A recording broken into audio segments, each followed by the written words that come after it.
এখান থেকে অনেক নিচ দিয়ে অনেক বাঁক নিয়ে তিস্তা এগিয়ে গেছে সমতলের দিকে। এখন হালকা কুয়াশার আস্তরণ, তবে তা সরে গেলে সেই সুবিস্তীর্ণ সমতলের ছবিও পাওয়া যায়। ঠিক নিচে এই ধসযুক্ত পাহাড়টাই লাঙ্কু, আর তার পেছনের পাহাড় কান্দুং। আর একেবারে সোজাসুজি উল্টানো গামলার মতো নিচের এই পাহাড়ের উপরিভাগে যে বাড়িঘর, সেটি কারমাটে। এগুলি সবই 6 মাইলের মধ্যেই পড়ে।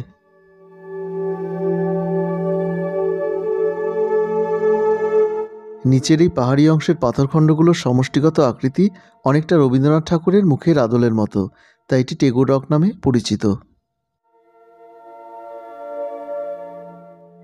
আর এই জায়গাটি সম্বন্ধে অনেকেই পরিচিত উত্তরবঙ্গের অত্যন্ত জনপ্রিয় একটি জায়গা আহালদারা ভিউ পয়েন্ট। জনপ্রিয়তার কারণ এই পাহাড়চূড়ো থেকে 360 ডিগ্রি অ্যাঙ্গেলে অজস্র পাহাড়সারি, অজস্র বাঁক নিয়ে নিচে তিস্তার বয়ে যাওয়া, আকাশ পরিষ্কার থাকলে সপার্শ্বত কাঞ্চনজঙ্ঘা আর দূরের বিস্তীর্ণ সমতল সব একসাথে একই জায়গা থেকে পাওয়া যায়। সামনের এই নীলচে পাহাড়সারি পানবু, আর তার নিচে কালীঝোড়া ড্যাম।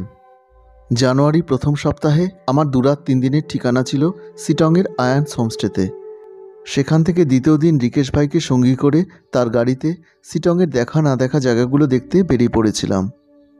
এই ভিডিও ডেসক্রিপশন বক্সে রিকেশ ভাই আয়ান্স হোমস্টের নাম্বার সহ শিটংয়ের ওপর আমার প্রথম ব্লগের লিঙ্কও দেওয়া রইল।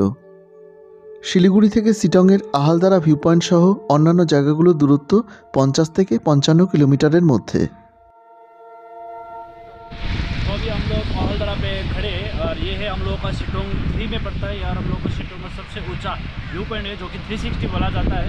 और यहाँ से क्या क्या दिखता है मैं आप लोगों में छोटा से शॉर्ट फॉर्म में बताने वाला हूँ। और सबसे पहले देखिए यहाँ से पूरा रेंज कंचनजंगा का रेंज दिख रहा है। और इस तरफ फॉगी होने की वजह से आप लोगों का डोकलाम रेंज नहीं दिख पा रहा है, फिर भी आप लोगों में दिखाने की कोशिश कर रहा हूँ कि पीछे आपका जो पहाड़ है आपका यहाँ से तगदा तिनचुले दिखाई देता है। और ये नीचे आपका तिस्ता वैली का पहाड़ भी दिखाई देता है। और नीचे आपका मंगपू वैली, मंगपू का भी पहाड़ दिखाई देता है। और साथ में नीचे जो कि आपका तिस्ता रिवर वो भी दिखाई देता है। और पीछे जो आपका सिक्किम में जो कि तारावीर और नामची वगैरह भी दिखाई जाता है। और यहाँ से पूरा केलिंगपुंग और उसके बाद डेलो और उसके बाद आपका पूरा लाबा ऋषभ यहाँ से दिखाई देता है। और साथ में इस तरफ आएंगे तो आपको पनबू जो कि आपका नॉर्थन स्पॉट बना है पनबू, और उसके बाद चारखोल और समथार, और उसके बाद पूरा इस तरफ आएंगे तो कालीझोड़ा डैम है नीचे है। और उसके बाद इस तरफ पूरा कुआसा होने की वजह से आप लोगों को क्लियर नहीं दिख पा रहे, फिर भी जब भी आप यहाँ से आहालदारा में आएंगे ना यहाँ पे पूरा व्यू देखने को मिलेगा। और इस तरफ है आपका डुवर्स, और इस तरफ आपको गजलडोबा भी पूरा दिखता है। और इस साइड आपका सिलीगुड़ी भी दिखता है। और साथ में आपको यहाँ से जो कि लाटपंजर जो कि आपको सबसे फेमस है, आपको बर्डिंग के लिए लोग आते हैं, ये भी दिखता है। और यहाँ से आपको सनराइज़ वो भी बहुत ही अच्छा दिखता है। और जब भी आप शिटोंग आएंगे या आहालदारा आइए, ताकि आप लोगों को भी यहाँ से पूरा व्यू 360 व्यू बोला जाता है आहालदारा, और ये देखने के लिए ज़रूर आइए। Thank you so much. এই বিস্তৃত পাহাড়চূড়ার বেশ কয়েকটি দিক আছে। শুরুতেই এই অংশটি চোখে পড়ে। নিচে পাহাড়ের ধাপে ধাপে 2-4টি হোমস্টেও গড়ে উঠেছে। 4-5 জোড়া পাহাড় নিয়ে নিচের এটি হলো সানরাইজ ভিউ পয়েন্ট হোমস্টে।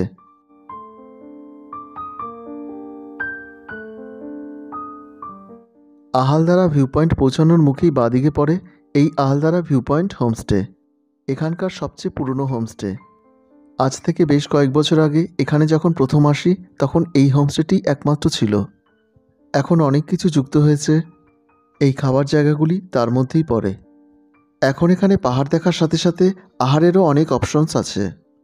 খানাপিনার সাথে সাথে টুকটাক জিনিসপত্র, গরম জামাকাপড়ের বেচাকেনাও শুরু হয়েছে।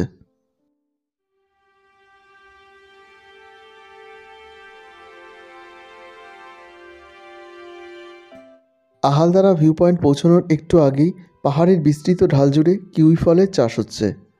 বছর 2 হলো সরকারি সহায়তায় এই উদ্যোগ শুরু হয়েছে।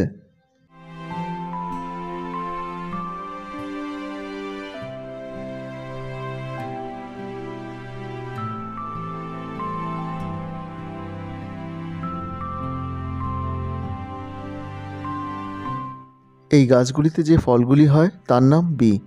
একটা তেতো স্বাদ আছে। এগুলি ভাজা বা সবজি করে খাওয়া হয়। এক জায়গায় ঝাড়ু গাছ থেকে ঝাড়ু সংগ্রহ করা হচ্ছে। শিটং আর লাটপাঞ্চারের এই সময় এই পাহাড় ঝাড়ু আর কমলায় ভরে থাকে। কমলার ছবি শিটংয়ের প্রথম ব্লগে দেখিয়েছিলাম, যার লিঙ্ক এই ভিডিও ডেসক্রিপশনে রয়েছে।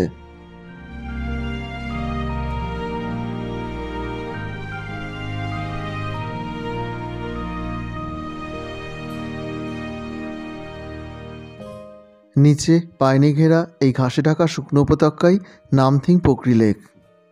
এই লেক শীতে খরা আর বর্ষায় থাকে জলে ভরা। সেই সময় হিমালয়ান বিরল প্রজাতি স্যালামান্ডার দেখার সম্ভাবনাও অনেক বেশি থাকে। এই লেক তাদেরই বাসস্থান।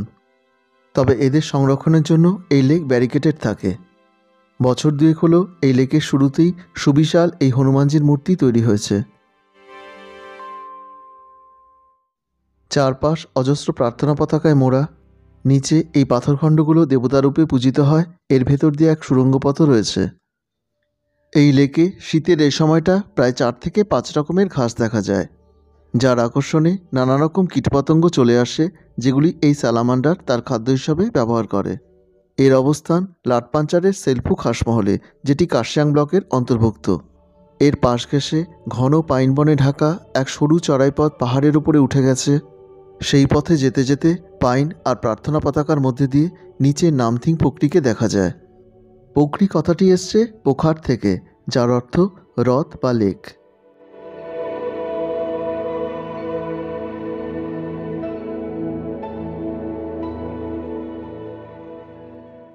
এই পথ পাহাড়ের যত উপরে উঠছে জঙ্গল তত ঘন হচ্ছে, আর সেই সাথে অন্ধকারও বাড়ছে।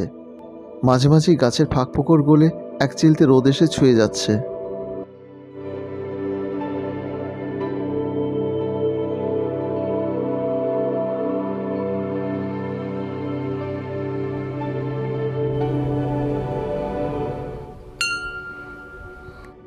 পথের শেষ প্রান্তে আছে একটা ছোট্ট শিব মন্দির। নিচে নামথিং পোকরি লেক। এক পাশে পাইন বন, আরেক পাশে সিঙ্কোনা বাগান নিয়ে বছর দুয়েক আগে এই মন্দির গড়ে উঠেছে। আমি এখানে যখন গিয়েছিলাম তখন মন্দির বন্ধ থাকায় বন্ধ দরজার বাইরে থেকেই এই ছবি নিতে হলো।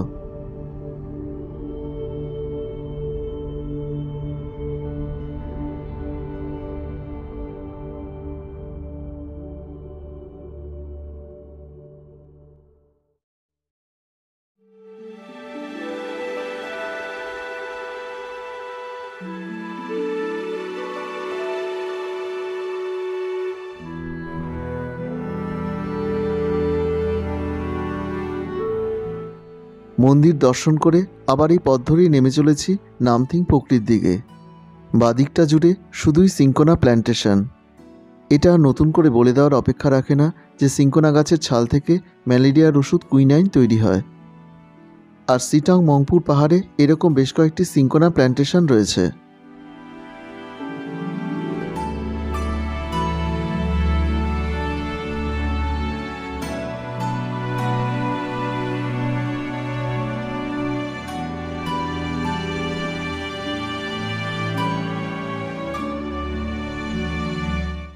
এরপর চলে এলাম বুদ্ধ হিলসে, যেখানে আছে সিটংয়ের সবচেয়ে পুরনো মনাস্ট্রি। 1831 সালে নির্মিত এই মনাস্ট্রির নাম তার লঙ্গো লেপচা বুদ্ধিস্ট মনাস্ট্রি। মনাস্ট্রিতে ঢোকার মুখেই বহু পুরনো পাথরের কয়েকটি চর্তেন আছে।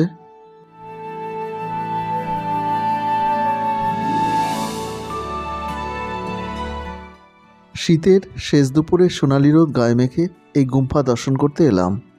প্রথমেই ঘাসে আর ঝাড়ু গাছে ঢাকা একটা বিস্তীর্ণ প্রান্তর, তার মধ্যে দিয়ে প্রার্থনা পতাকায় মুড়ে এই পথ চলে গেছে এই মনাস্ট্রির দিকে। মূলত মাটি আর পাথরে নির্মিত এই মূল মন্দিরের বয়স প্রায় 200, তবে কারো কারো মতে 300 বছরেরও বেশি।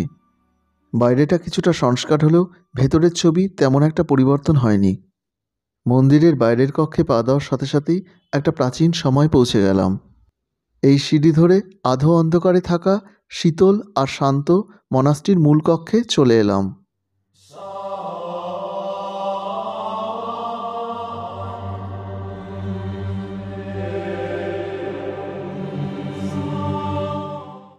নিচের এই পাত্রগুলি একেবারে প্রথম অবস্থার, এগুলিকে বলা হয় পালা, আর এই দ্বীপকে বলা হয় ছেমি। এই স্তম্ভটি একটি গাছের গুড়ি থেকেই তৈরি হয়েছে। স্বাভাবিক কারণেই তখন এখনকার মতো এত আধুনিক যন্ত্রপাতি ছিল না। স্তম্ভের উপরিভাগে এই আনফিনিশড কাজ তারই প্রমাণ দেয়। 3 দিকের দেয়াল জোড়া বৌদ্ধ চিত্রশিল্প, এগুলো এই মন্দিরের প্রথম অবস্থার ছবি। বিভিন্ন গাছের পাতা আর ছালের নির্যাস থেকে এর রং তৈরি হয়েছিল।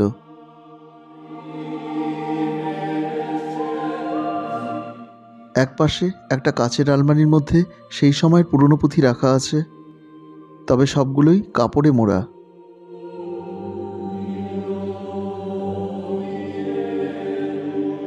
ঘরের এক কোণে একেবারে প্রথম অবস্থার বাদ্যযন্ত্রের সাথে কয়েকটা বাতিল হয়ে যাওয়া জিনিসও রাখা আছে।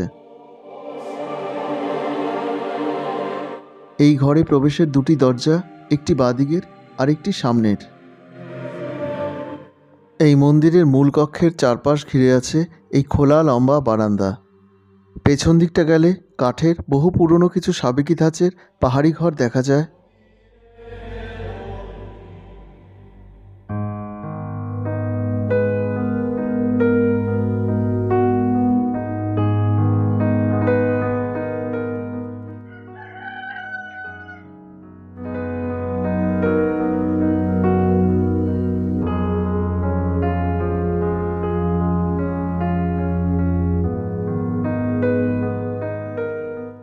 এই গুম্ফা ছেড়ে পথের ঠিক উল্টো দিকে পাহাড়ের এক টিলায় চলে এলাম।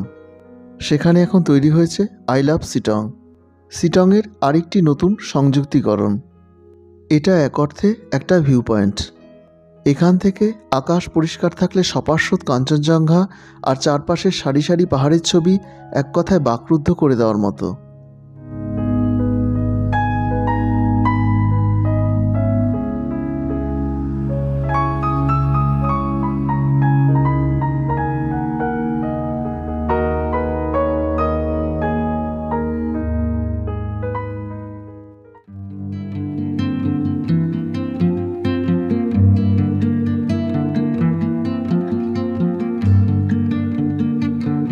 শিলিগুড়ি থেকে মংপুর দূরত্ব প্রায় 50 কিলোমিটার, তবে মংপু পৌঁছানোর 2 থেকে 3 কিলোমিটার আগে এই জায়গার নাম মংপুর। এখান থেকে ঠিক সামনের পাহাড়ের এই হাত বাড়ানো দূরত্বে অবস্থান করছে তিস্তা ভ্যালি চা বাগান, আর তার পাশে তাগদা। নিচে বয়ে চলা তিস্তার এক পাশে দার্জিলিং আর আরেক পাশে কালিম্পংয়ের পাহাড়। আমি শিটংয়ে যাই শিলিগুড়ি থেকে মংপু হয়ে। এই সব ছবি সেই সময় তোলা।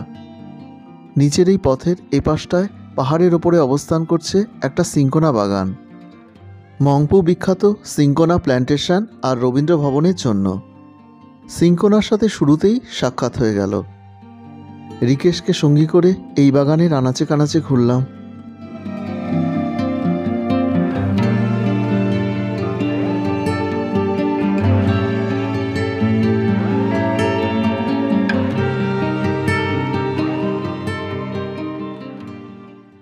এবার চলে এলাম রবীন্দ্র ভবনে। মেন রোডের ডান দিকে একটা ঢালুপথ ক্রমশ নিচে নেমেছে। প্রবেশপথ পেরিয়ে দেখলাম তিনি দাঁড়িয়ে আছেন।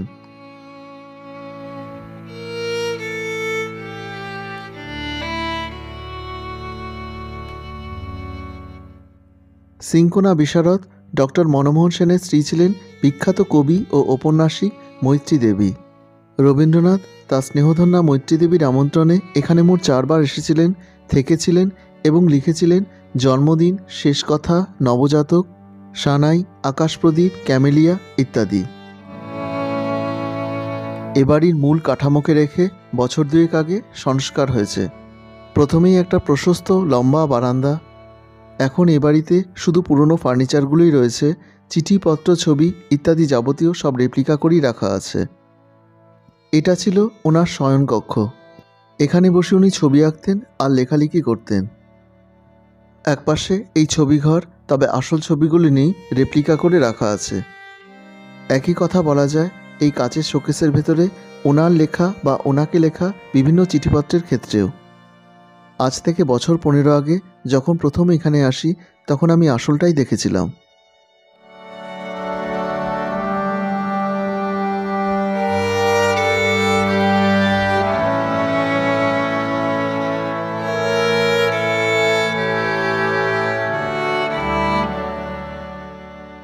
এখানে এখন অনেক পরিবর্তন হয়েছে, তবে এখনও এখানে একটা পুরনো সময়কে পাওয়া যায়, আর সেই মহামানবটি যেন কোন অজান্তে পাশে এসে দাঁড়ায়।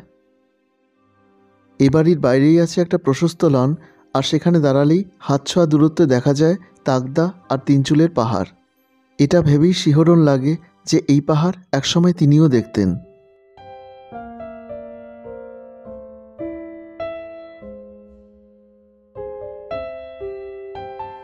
রবীন্দ্র ভবনের ঠিক মুখোমুখি অনেকগুলো ঘর নিয়ে এই চত্বরে বছর দুয়েক আগে গড়ে উঠেছে রবীন্দ্র গেস্ট হাউস। আর এর পাশেই আছে এই গাছবাড়ি। এখানে মোট 2টো ঘর আর সম্পূর্ণ কাঠের তৈরি। পেছন দিয়ে এই ঘোরানো সিঁড়ি ধরে ওপরে উঠতে হয়। বাইরে থেকে দেখলে বুঝতে অসুবিধা হয় না যে এটি একেবারে আক্ষরিক অর্থেই একটা ট্রি হাউস।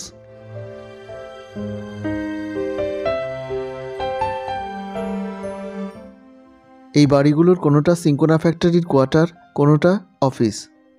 তবে এখন সবই পরিত্যক্ত। এই ফ্যাক্টরি বন্ধ হয়েছে অনেক দিন হলো।